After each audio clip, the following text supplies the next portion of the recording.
I now invite His Excellency António Guterres, Secretary General of the United Nations, to deliver an opening statement. Mr. Secretary General. Excellencies, ladies and gentlemen, all protocol observed. Welcome and thank you for your engagement and commitment on behalf of small island developing states. Many of the issues we have discussed this week have a disproportionate impact on these countries, so this is a welcome opportunity to focus on them. The climate emergency represents the single biggest threat to their survival. In small island countries, one natural disaster can erode a generation of development gains. I've seen this in Barbuda and Dominica, and most recently in the Bahamas. Hurricane Dorian was pure hell on earth. Around a quarter of the people of small island developing states live 5 meters or less above sea level. Relocation could severely impact their societies and way of life, and even raise questions of sovereignty and national identity. Small island developing states have led the world in ambition and effort on the climate emergency, consistent with 1.5-degree warming that the Intergovernmental Panel on Climate Change has advised is the upper limit for adaptation.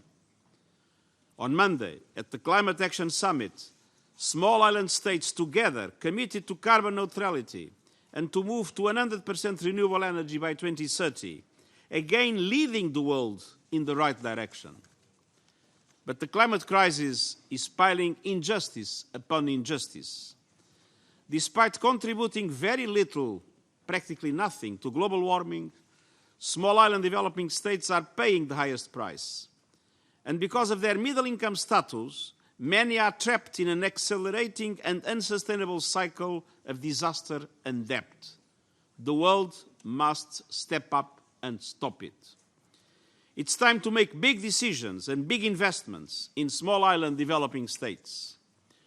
Today's political declaration calls for ways to help small island development states to manage disaster risk, invest in climate-resilient infrastructure and transition to renewable energy.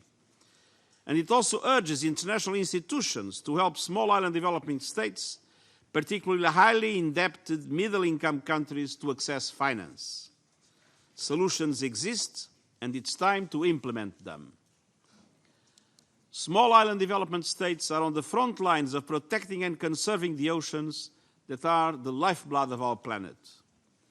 The latest special report by the Intergovernmental Panel on Climate Change released this week confirms that the oceans are already suffering the sweeping and severe consequences of the climate crisis. Extreme sea level rises that used to happen once per century could occur every year by mid-century in many regions.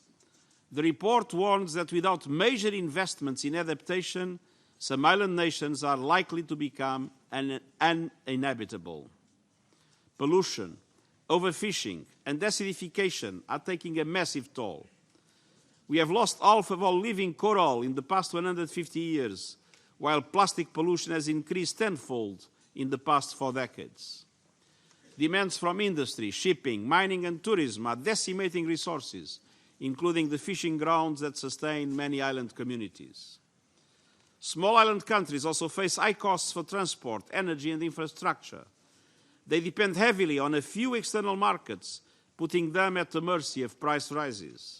And some are struggling with the security impact of illicit trafficking in people, weapons and drugs.